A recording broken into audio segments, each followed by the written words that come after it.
song about doing more than just holding on. Through these streets, all the conscious people, we will take a stand and do more than just hold on. Through these beats, I will conquer evil, we will scathe the land with a cipher that's so strong. Something about this music and the way that we produce it, some you ain't used to. What could I do to make them buku bucks? What would I do but stay true to the stuff? Be the most wanted without letting them claim you in the cuffs. It's 3 hots in the cot, better than what you already got. No, you want the pettier lots, griller the most, willing to host death row. As a death toll rise. My key memories from putting South Central Thynk Taynk, the LP, together was first moving into our new spot. We were living in Inglewood, right off Hyde Park, just past West Boulevard, in between West and Centinela, courtesy of Fat Jack's brother-in-law, Calvin. And it was me and Zulu's first apartment. We had already made our Mood Pieces record and kind of went through the highs and lows of making that and then it not getting to come out and us losing that record deal. We needed to move out of Inglewood because the neighborhood had kind of gotten bad for us, and we had just secured this spot that our big homie Dutch let us move into in the main streets on the southeast side of South Central, on the east side. And also, we all moved in together. So it was me, Fat Jack, and Zulu all moved in together. And at the time, our DJ, Orion South, from the Alien Nation from New York. I felt like that was like our album.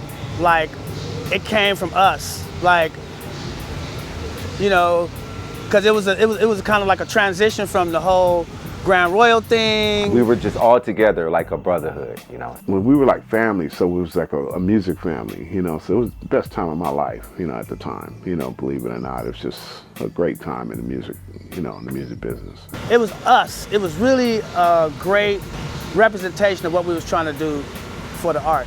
We were surrounded by a lot of the elements that we're talking about on the record.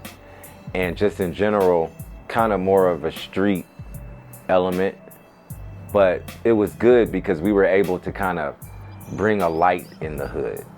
And we actually had a lot of brothers changing their lives, just trying to get on that same wavelength and vibration that we were on with the music, and it was pretty beautiful. We had an investor that was going to work with us to produce this album after we had left the Beastie Boys with that situation with Grand Royal Capitol Records.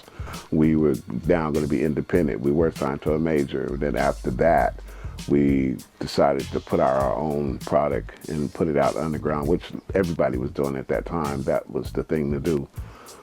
We decided to go to San Francisco. My fondest memories are San Francisco. Signing to Ocean Floor, which was the indie label out of San Francisco who signed us at the time to make Thynk Taynk. They were gonna put just enough money in to, you know, for us to make it as professional as we could. Shout out again, Ocean Floor Records and Jared Wilkerson, and you know, we lived those records in those moments. And from the Bay Area, and then parlaying into me even getting a deal for a project I did called It's All Love. We went out there and we had incredible living space, property he had, and he would put me in the best studios. I was in the same studios that Hieroglyphics was in, and George Clinton would be coming in when we were leaving. You know, it's like we recorded in the best facilities in Frisco known, you know, and it was a beautiful time in my life, you know. I know I learned a lot just from hanging out with Abstract Rude and Aceyalone and the producers like Fat Jack and Joseph Lineberg. And out there was most tranquil, I think, just the whole, living like a hippie out there, you know, just a Rasta hippie, you know, just free, you know. Being there and actually having debates about what we were going to talk about, and seeing everybody's, oh no, I want to talk about this, oh no, I want to talk about, no, I want to talk about that. In addition to just all the building sessions that we had for the record, just highlighting LA and being in LA as much as we were is one of the standout memories for sure.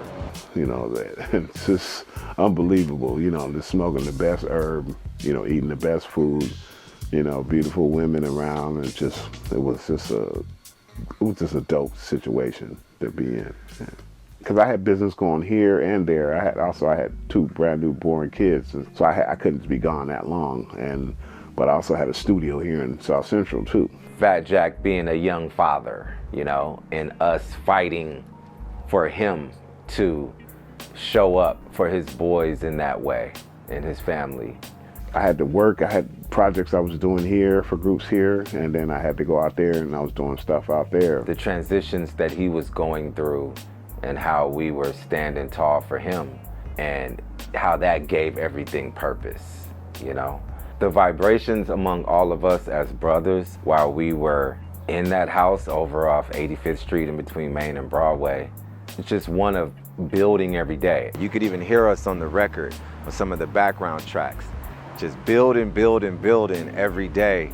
Those long conversations before you used to Google all the facts and somebody thought they knew everything and then you fact check them, and like just recording it with Fat Jack and us falling into moments where when certain songs got made, it was like, wow, we knew we had one with this. Yeah, I used the MPC 60, the first MPC, and I used that vintage keys, the rack mount vintage keys, and Proteus, yeah. The Nord lead played, and the vintage keys played the major role in between sampling and chopping, you know, on the turntable, from the turntables and the records. Still have my record collection, yeah. Computers and all that was a new idea. Only rich people had Pro Tools. Back then, Pro Tools was like $20,000, you know, and the only big studios were just trying to figure it out, how they can bring that in, mix it with their needs and SSLs. And you know, we became a hub for the Project Blowed and Good Life crew. We became an official spot. So the indoctrination of us becoming a little more important to that collective, we were probably at the height of our powers while we were making Thynk Taynk in terms of what we could bring to the LA Underground.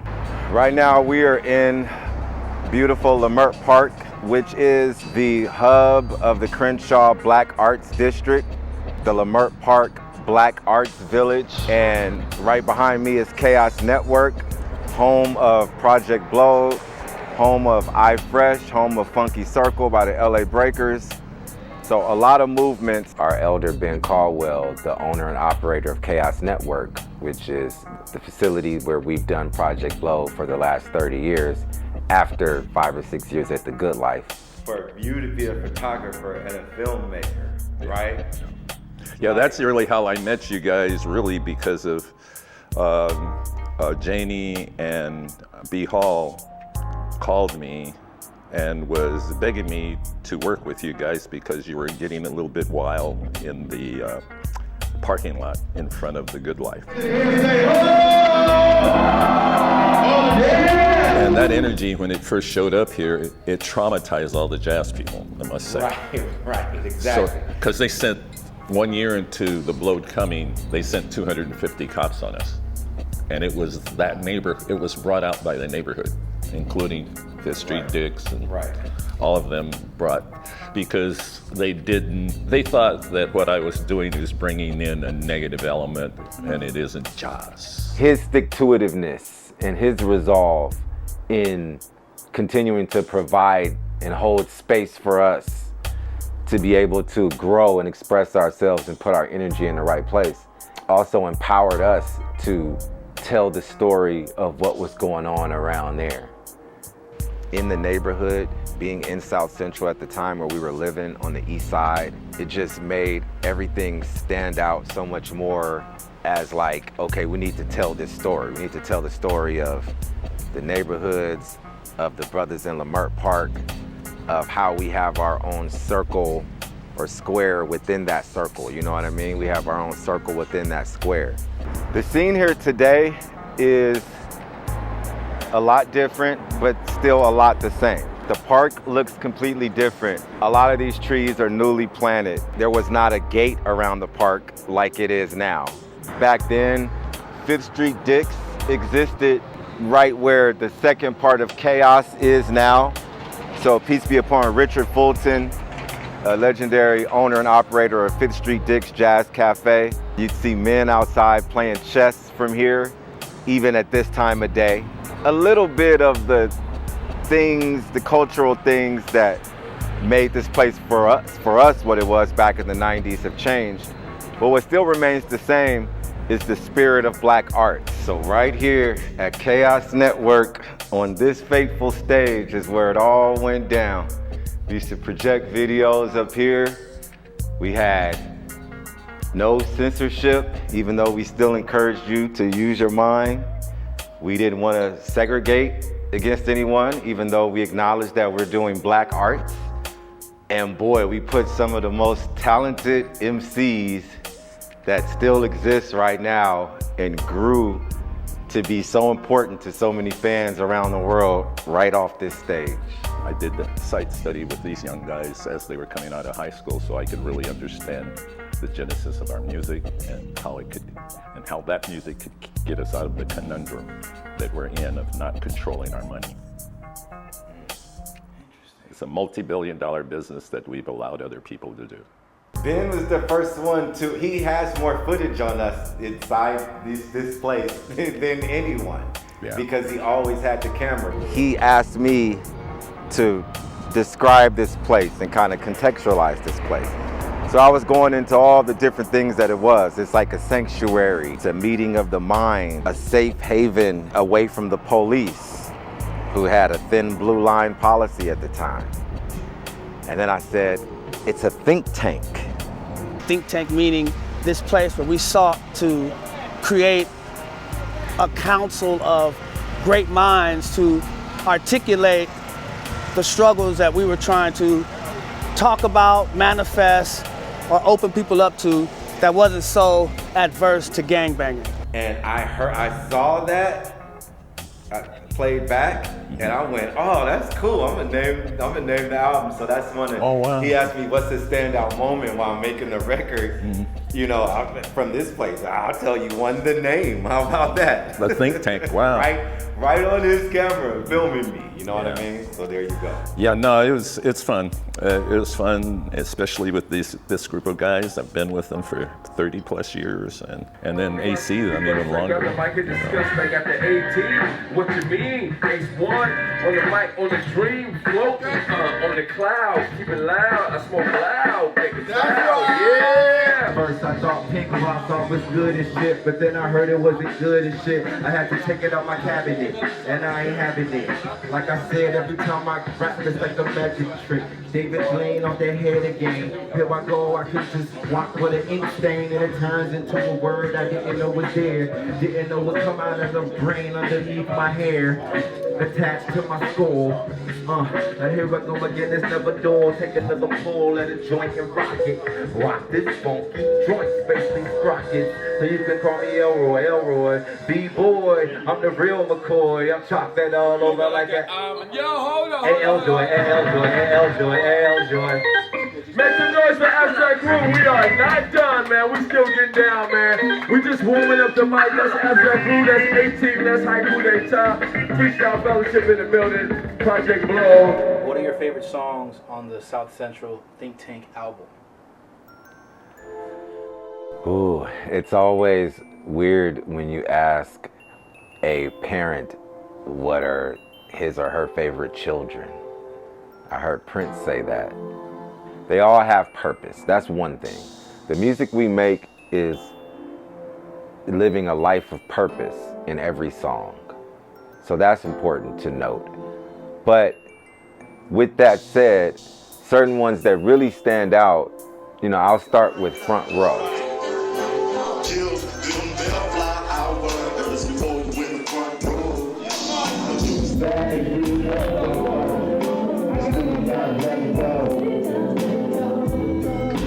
Front Row is a song where I got to really, you know, celebrate and honor some of my ancestors.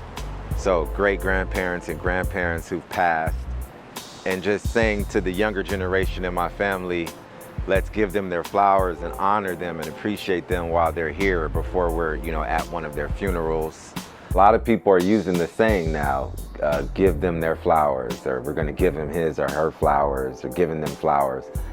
It's an old gospel song called Give Me My Flowers. I used to hear it sung at New Life Baptist Church, where I attended since I was in my mom's womb.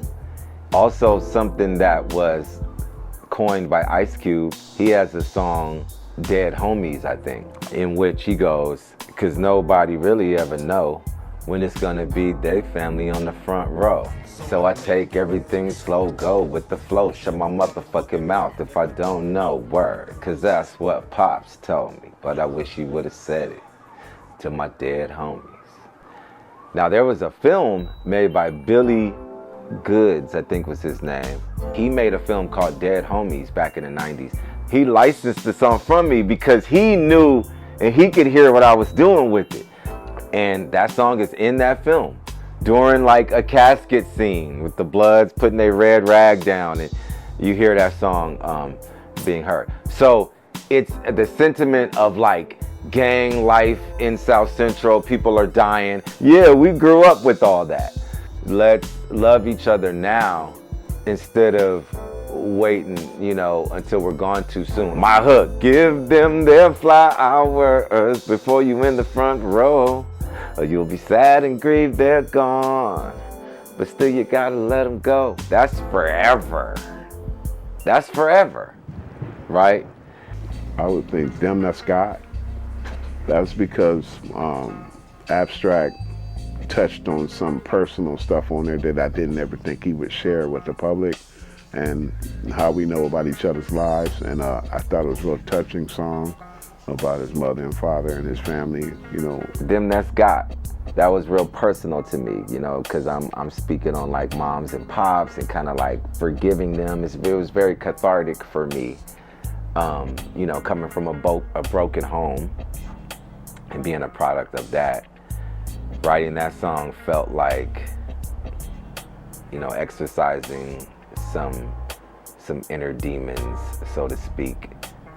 When I did what she liked, I was her son. When I didn't do it right, I was his bum. And that's how it be, right? At that time, I was writing that song from a place of someone who hadn't had children yet. And it was just cathartic for me to be in my own perspective of it. And I'm proud of how I say, you know, no blame, but the shame's in the structure. No change, is still the same, y'all, I love ya. Because I do, you know. Through it all, my mom and my dad, you know, they split when I was only 3. We were basically like a Vietnam family. That kind of broke us up, because he did 2 terms, so that's 8 years he gone. It's like trying to, you know, unpack and forgive, right?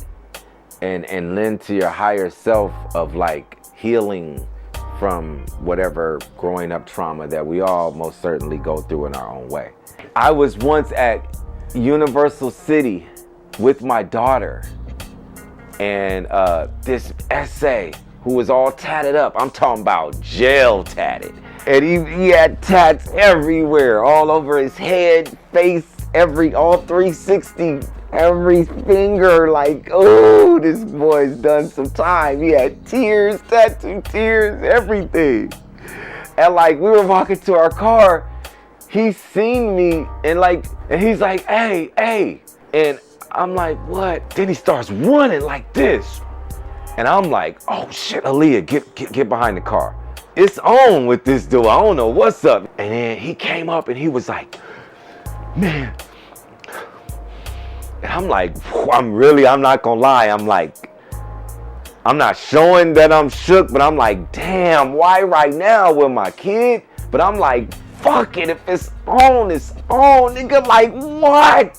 But I knew not to show that aggression, but I'm just like waiting for what he on. And he like, Them That's God. And I was like, whoa, it's about some music, thank God. And he's like, my father, I'm going through this shit with my dad. And he's like, that song fucking got me through, like help me not kill his ass or something like that, he said. I was like, oh my God. I was never prouder or happier to have written a song than in that moment. it always sat in my heart. It's just a very powerful song to share with the world as an artist. And to this day, when I hear it, I love that song. And I just appreciate the honesty in it. Yeah. My fondest memory is doing the explanation, because that was kind of one of my first times actually recording something I wrote. So that was probably, for me at that time, a great step, because I was like, man, I wrote this, I know it's dope, but can I deliver it?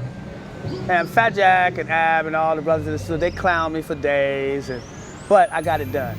You know, I like the intro, the explanation, because it's Zulu completely emoting his poetic, you know, soul, and just everything about it is just so him. I always was a writer. I write. My pen game is infinite, but it was hard for me to transfer the understanding of what rapping was doing with the music and the combinations versus dance.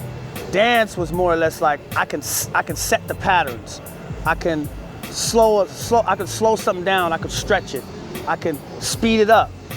Rap was the same way, but I don't know if I had the understanding of how to use the vocal throat to make what I wanted to come alive. You hear him marveling at how he's getting to hear himself, because he's a dancer. He usually has to talk with his body and movement, but you're getting to hear him speak, and he has very poignant thoughts. I'm gonna mention LA Styles back just because that's the song where I'm kind of defending the honor of the good life from Project Blowed, and really freestyle fellowship, right? And the heavyweights and how they rap with the chops, right? Fellowship, hip hop, clan CV, and the heavyweights, pick a style, anyone you want to take, right? Right there, right? Chopping. Oh man, Ab was on one. It was like we had to do it like, it was go time on that. You know, this is where we were when we were listening to people jack our styles left and right. And so I wrote that song thinking about us being right out here on this corner and in this park and defending the honor of that.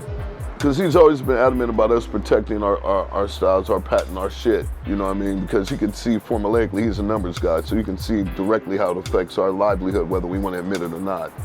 Instead of just complaining about it, we just gonna haul off in what we do. But like, we're claiming this as LA's, y'all bit. And it's like, man, these fools out here biting. So if we're not gonna call them out on biting, at least let's just take our styles back, like. And again, it's no bitterness or you know, like hatred. It comes off like that. It's just an acknowledgement of something. You know, you know your shit when you hear it. You know when somebody's sampling your shit.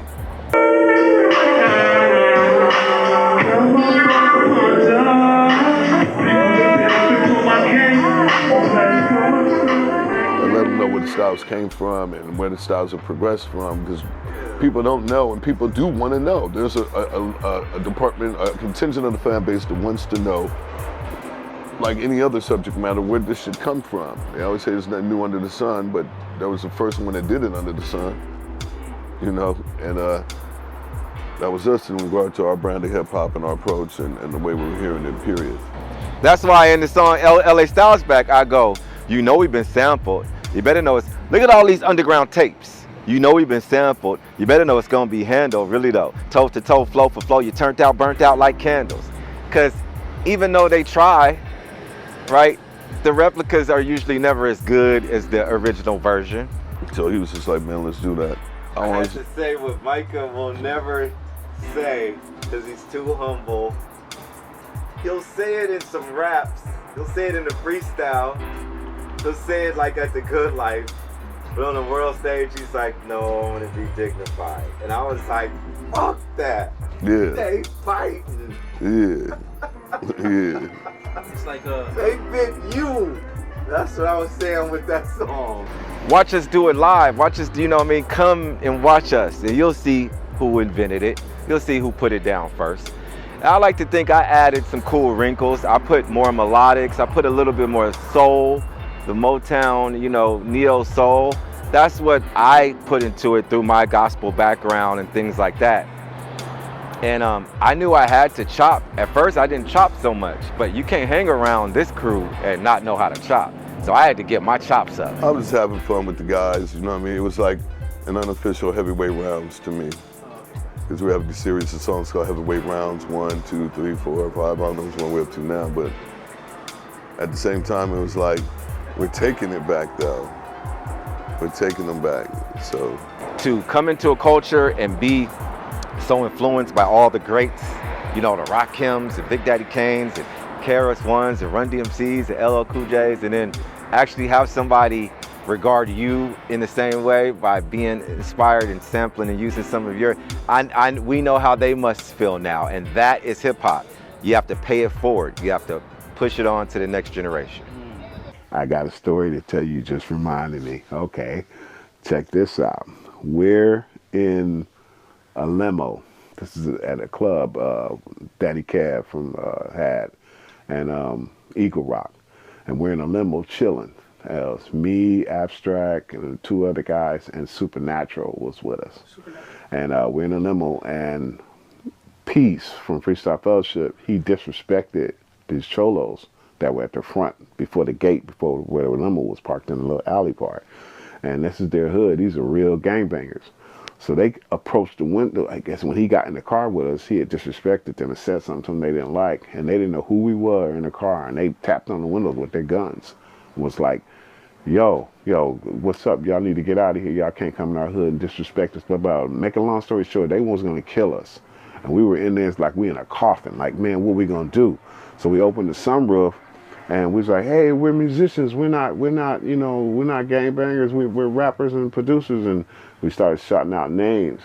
And then they said, we said, this Abstract Rude, Tribunique, DJ Fat Jack Pro. And one guy said, LA take their styles back, Abstract? And he said, yeah, LA take their, yeah, that's us. He's like, oh man, that's my jam, Holmes. Listen to me, man. Y'all can't come over here disrespecting our hood, but you gonna let this go, because we down with that. All right, well, y'all need to, you know, tell your boy to chill out when he come over here. And then he was talking about peace. And that saved our life. Well, we would have been dead because all 4 of them had guns. And we could have died that day if they wasn't a fan. And LA Take Their Styles is on that album, Think Tank. That saved our lives. You know. Just like a Kira, and I can see the future clearer. Like a Kira, look through my mirror, and you will see the future clearer. Like a Kira. Wish I could show you everything you go through. Unlearn what was told you. Struggle though you hold to. He who knows and feels it, Lord. What's not real is ignored. We meditate. I can sit down and be elevated. Speak ebonics and translate it. Cause I can hear ya. And while the end is coming nearer, this is the era. Check the mirror. Just like a Kira. And I can see the future clearer, like a Kira, You know, from Akira to taking our styles back, to give them their flowers, to just so many songs. You got the song about the heist, and in general, I just think that, you know, when people say, what's his oeuvre, what's his quintessential work, you know, it's still to be debated, but I strongly vote for Think Tank. It's all love. You know, it still resonates today. I know it does because I bumped it after Fat Jack reworked and remastered it, as he's done so masterfully for all of you ATU fans. And it made me proud of both of us, of all of us, right? You know, and people, I don't go through 48 hours without somebody storing a real life moment with one of my songs. So I know they touch people for real life situations of things they're actually going through. And that's all you can hope for. And like, people get sensitive from other areas. They can't cut it at the Good Life. They can't deal with being booed. They can't cut it at Amateur Night at the Apollo. They can't cut it at Project Blow at Leimart. They're not tested. They're thin-skinned. We have thick skin. I think it'd be something brand new to ears that didn't know anything about our underground history, the way it came out then, the way people affected him then, because it was ahead of his time. I think the South Central Thynk Taynk album is perfect for today. And lyrically, every single lyric I kick on there resonates today. I always compare it to like how Outkast put out stuff different from what was going on the radio, and people just said they had their fans that just took to them. Then they had people that thought it was crazy and weird. We like to think we make timeless music. You know, we're talking about issues that have long plagued the community, the disparities in incarceration and education and housing and in income, frankly. So anytime you're speaking to things like that, unless society makes great strides, it's gonna still be relevant. That's how they always looked at us too. But that think tank is so powerful. It can come out today and across the world who does not know about us, they will like us the way people liked us in the beginning, how they liked us. Like if we're a brand new group, then our fans who know about that and say, hey, ain't that, you know, like something they had from the past, but then they'll see that's getting a new light. The album is high art to this day. The sonic mood of it, the forward movingness of it, obvious staying power. South Central Thynk Taynk.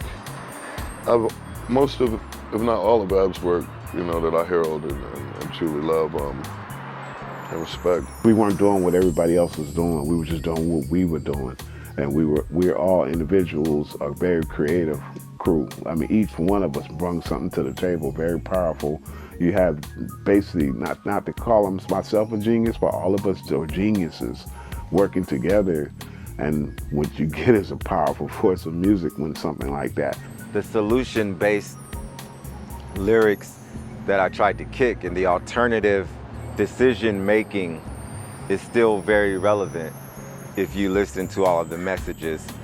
And I think that it's just original, clean, good music that can be heard by music lovers that like creative music that's been hidden in a vault. You gotta have your own perspective. That one in particular I thought was very bold and very refreshing in that it came off as a healing devotional.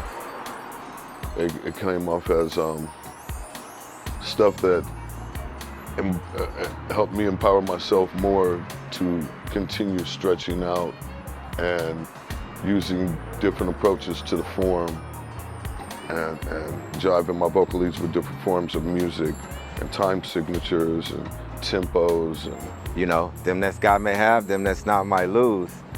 God bless the child who's got his own. Another old 100 song, but just as relevant today as it ever was, because we may not always agree with even our wife, our husband, our sister, brother. You know, you got to think for yourself. And that's what South Central Thynk Taynk is all about. It's about, you know, thinking it through, building and coming to the right conclusion and solution for yourself, and not just being a sheep, not being sheeple. His group, ATU, is not other MCs. He's the only MC, and that's a challenge in and of itself to do a project with so much carry as a solo artist with minimal features. And, you know, the other artists in his immediate collective, you know, Zulu's a dancer, you know, Ebony's a dancer, Irie's a dancer and a drummer, and a bit of a vocalist at heart, you know, but more in the reggae. And Zulu's a bit of a vocalist and DJ as a spoken word and spoken dancing. How do you feel like the album resonates today? You know, I'm gonna be honest with you. I don't know, because I DJ now too, my ear is a little different. So when I hear it now, it's hard for me to really say how I feel with it now, because I remember making when we was doing it. So all of that comes first in my memory before like right now. So honestly, I'm like, I don't know. I still think the album is dope, but right now the listener's ear is so weird to where I don't know really, like, I don't know. And then that to me is the most exciting thing, because it feels like that time when we made it. And that was the only thing that's consistent now. It's like, we didn't know. We were just doing it because it felt good, and it was. So I like that energy is still right now. Like, we don't know. There was no internet when we released that record. There was no internet. This record came out through word of mouth and mom and pop's record stores, and them traveling, doing shows and selling at the table. What internet sales that got sold through the years of us repressing up CDs is just because you were a fan of the group. But there's a big world out there. It's gonna be brand new to be on the level they're trying to re-release it now. So it never had that chance back then. Now it does. It's important to do reissues and then respect the think tank then and now. As a reissue with new music, you got to put your bait on it, right? And through the rhyme series machine, it'll get more light, the light that it deserves. And the message just still resonates, especially like give them their flowers, on so many levels, up to so much death, be it from COVID or war and suffrage and displacement of people in Palestine, Congo, Sudan, and even in Los Angeles, in America. Now more than ever, we need a think tank, not an echo chamber, and we need a place where people feel comfortable expressing ideas, whether they agree or disagree, but can appreciate someone's perspective coming from South Central, then and now, how it still resonates, and that's South Central Think Tank. I think that when people get to listen to it again, especially with rhyme sayers behind it, right? And like it has a chance to receive a whole new audience, as well as reinforce the audience that it once had, reactivate them, so to speak. I think back then we were sort of ahead of our time with some of the themes and some of the ways we were coming, whereas now people have caught up so they can receive it easier and better. Which even me, I'm listening to the 21-year-old me as I listen to the record, and I'm like, you know what? This is why we're so hard on you guys. This is why we're so, that get off my lawn old head sentiment. Because judge me at 21. I can still stand by what I was saying. A lot of people can't stand by their old shit. And for a lot of you artists out there, sadly, you won't want your children to listen to most of what you made. You definitely won't want them to live by the doctrines that you recorded to last forever, as long as these masters shall live. Because you served the masters that be, so to speak. You built prisons. You filled prisons. You filled cemeteries. You activated mortuaries. We tried to activate libraries, so to speak. We tried to fill the parks with families learning about themselves, their history, how to, thrive. You taught to live and die in LA. We teach to live and thrive in LA. That's the duality of Tupac. Like, he could make I Get Around, he could turn around and make Dear Mama. He could make Hail Mary, then he could make Hit 'Em Up. Hit 'Em Up, then he could make Keep Your Head Up. Right? So, do you have, where are your, he has them though. He has Dear Mamas and Keep Your Heads Up. Where are yours? Maybe with this re-release with Rhyme Sayers, that would be the... It could be a great tool to bring us back to get some talking going and realize that we still have that fire in us to go back in and do some more. And, to be able to take care of our families and do some art at the same time would be beautiful if we can do that again, because it's still in us. I go to work and I come home to my museum of my life right here, and I don't know what I would do if this was a regular bedroom and I didn't see none of this stuff. I would just lay down and die. This is, I still make music, but for my soul, for my heart, I'm not really in the industry. But I'm never gonna stop making music, you know. And there's a few people that pull me out into that world here and there. Yeah, I'll never, you know, just not do anything. I'll never say not do forever, but you know, I'm not the young guy I used to be, you know, full of hip hop. I'm just me. Do you remember the mic? You remember the mic? It's this one right here. This AKG right here. It's that one right there. It's still here. That's the mic. That's the same mic. Yeah. Yeah. That's the mic. We brought that mic. I think we paid like at the time $1,000 for it. We had to cut our whole studio when we signed to the Beastie Boys. Yeah. It's part of the museum. My name is Zulu Butterfly of ATU, Abstract Rude, Tribe Unique, also known as Orpheus Jones, OJ, and many other tags. Bless. I wanted to say one more thing about Zulu, who was the glue of this group. The glue. And that's because I can't, because it was already, when I say this is when they say, okay, whatever, Zulu. But I already saw it. I had the vision already, I saw it. But being able to articulate that, I got caught up it got caught up in translation.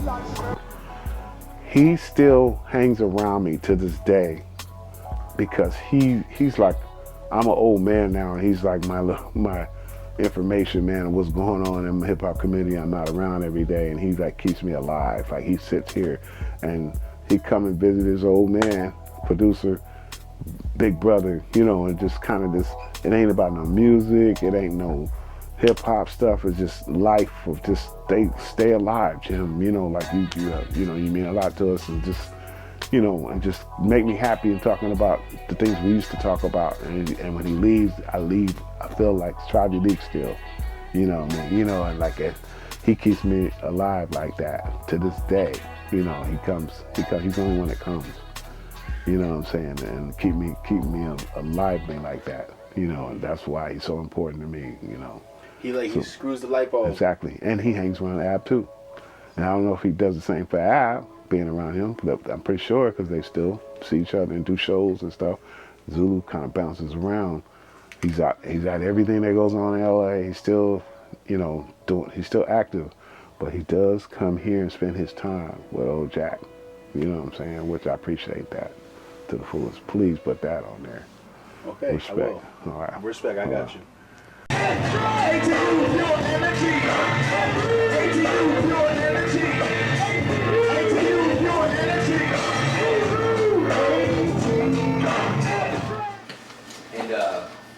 yeah, he was hyping it up. He was like, oh yeah, ideas here, so I know some cats from LA gotta represent. He's challenging LA and all this and that. And I was just like, dude, die.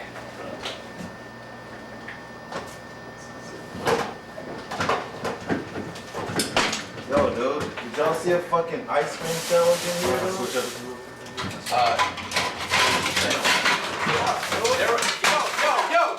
Fucking ate my ice cream sandwich, I had the ice cream sandwich. Yo, dude, I was saving that last fucking one, dude. Yo, man, you said I could. Cut the fucking camera off.